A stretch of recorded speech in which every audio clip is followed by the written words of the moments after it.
Good morning student. कैसे हो आप लोग? अच्छे हो? बढ़िया हो? चलो, स्वस्थ ही रहना है।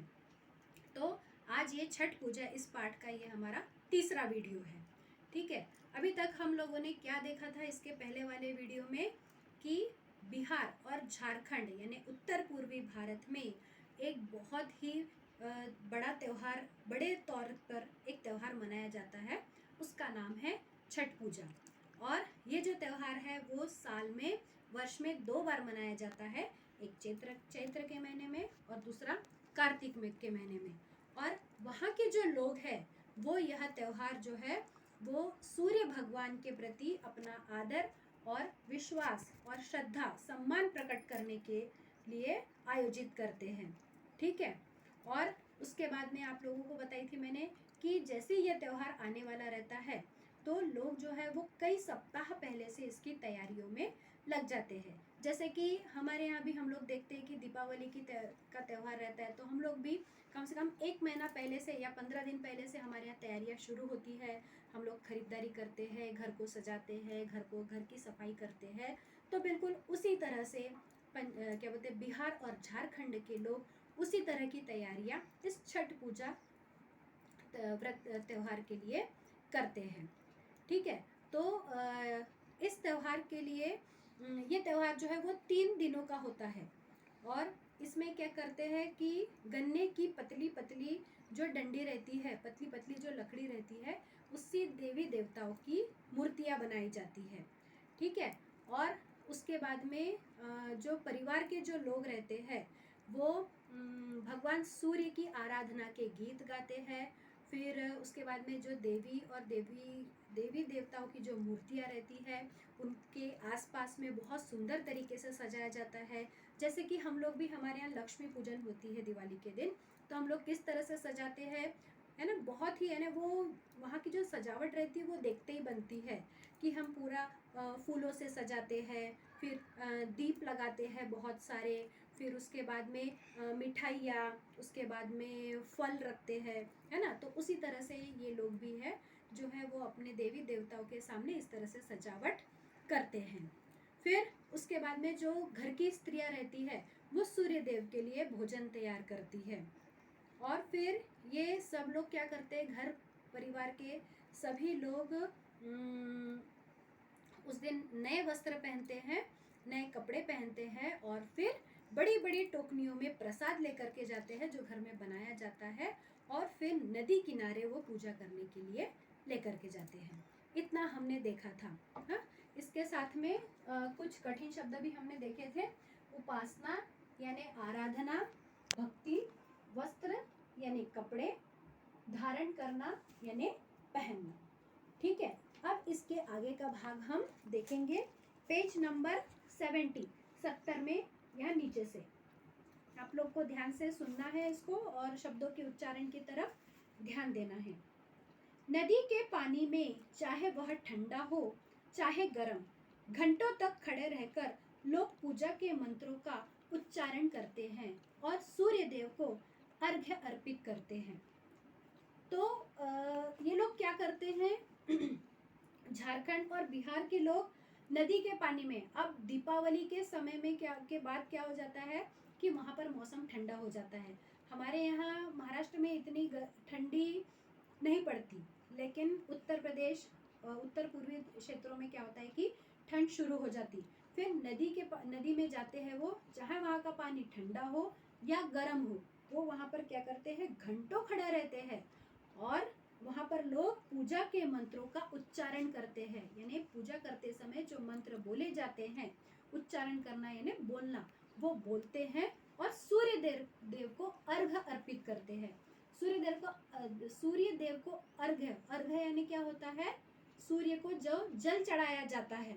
आप लोगों के भी घर में आपके मम्मी पापा जो है या आपके घर में बुजुर्ग जो है वो सूर्य देवता को रोज जल देते होंगे।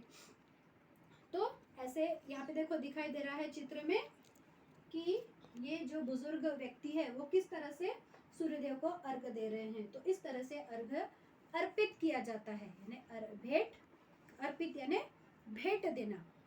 अपनी कामना की पूर्ति के लिए वे बहुत अधिक कठिन साधना भी करते हैं। और जिसको यदि कोई परेशानी है, कोई दुख तकलीफ है, या तो फिर उनकी कोई इच्छा है या उनकी कोई मनोकामना है, तो उसकी प्राप्ति के लिए, उसकी पूर्ति के लिए वे बहुत कठिन साधना भी करते हैं। साधना यानी तपस्या करते हैं।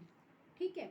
इस पूजा के लिए कोई पंडित नियुक्त नहीं किया जाता, यानी ये पूजा कठिन तौर पे वो करते हैं, लेकिन इसके लिए वो कोई भी पंडित को बुलाते नहीं हैं, वो खुद ही करते हैं। ठीक है। नियुक्त यानी पंडित को तैनात नहीं किया जाता, नियुक्त यानी तैनात।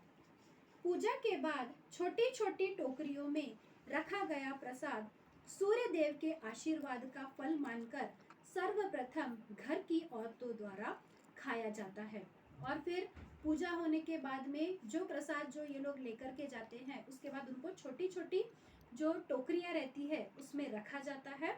और फिर वो टोकरियाँ जो है, उसका रखा हुआ प्रसाद जो है, वो सबसे पहले घर की औरतों द्वारा खाया जाता है, यानी घर की औरतों को दिया जाता है, जो 2 दिनों से उपवास पर होती है। क्यों? क्योंकि वो 2 दिन से 3 दिन का ये पर्व रहता है, तो 2 दिन ये लोग व्रत करती है और तीसरे दिन उस प्रसाद को खा करके वो अपना व्रत तोड़ती है। ठीक है।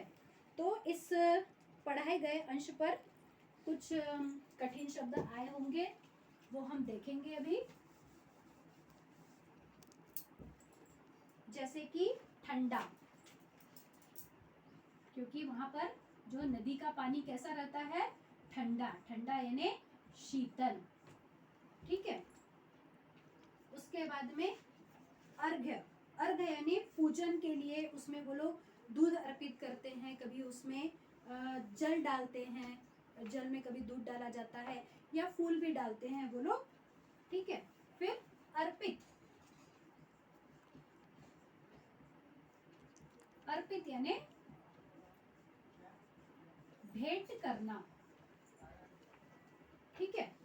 फिर कामना, जो भी उनकी इच्छा रहती है। कामना, कामना यानी इच्छा। साधना, साधना यानी तपस्या करते हैं वो, कठिन ध्यान करते हैं, है ना, यानी जिस तरह की उनकी श्रद्धा रहती है उसके ऊपर से वो उस तरह से पूजा करते हैं। फिर नियुक्त, इस पूजा के लिए वो लोग पंडित नियुक्त नहीं करते, नियुक्त यानी तैनात। ठीक है। नियुक्त, तैनात। फिर सर्वप्रथम,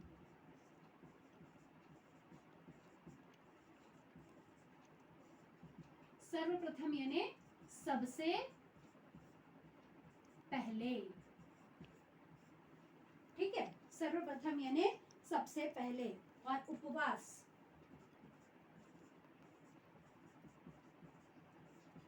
उपवास यानी व्रत।